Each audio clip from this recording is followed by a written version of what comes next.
இப்போது இந்த மாதிரி நாம் போட்ட பொருள்கள் எல்லாம் ஓமம், வெங்காயம், இஞ்சி, லவங்கப்பூ எல்லாம் இந்த மாதிரி கருப்பாக ஆகணும். ஆன பின்னாடி இது பதத்துக்கு வந்துருச்சு.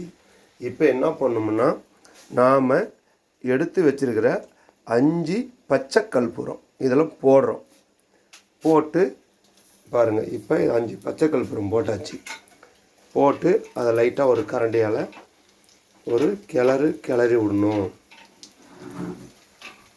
இப்போ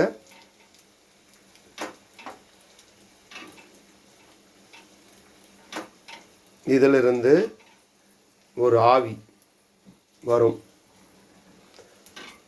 இப்போ கமன்னு அந்த கற்பூரத்தோட வாசனை நமக்கு வருது.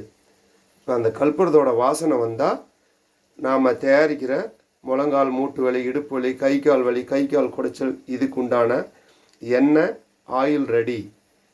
இப்போ நாம் என்ன பண்ணணும், இந்த மாதிரி புகை வரும்போது அடுப்பை ஆஃப் பண்ணிடணும். ஆஃப் பண்ணிவிட்டு இந்த எண்ணெயை இரவு முழுக்க 12 மணி நேரம் இப்படியே ஊற வைக்கணும். அப்படியே ஊறிக்கிட்டு இருக்கும். பாருங்கள், நல்லா தெரியும் உங்களுக்கு ஆவி போகிறது. இப்போ இது பதத்துக்கு வந்துருச்சு. இப்போ இதை இரவு முழுக்க ஊற வச்சு நாளை காலையில் 12 மணி நேரம் கழித்து வடிகட்டி பாட்டிலில் சேமித்து வச்சுக்கிங்க. உங்களுக்கு எங்கெங்கே கை கால் வலிக்குது, என்ன பண்ணுது எல்லாம் நைட்டில் படுக்கும்போது தேய்ச்சிக்கிட்டு படுத்துங்க. ஒரு வாரம் தேய்ச்சிங்களா எந்த வலியாக இருந்தாலும் நீங்கிடும். இது பழங்கால பாட்டி வைத்தியம்.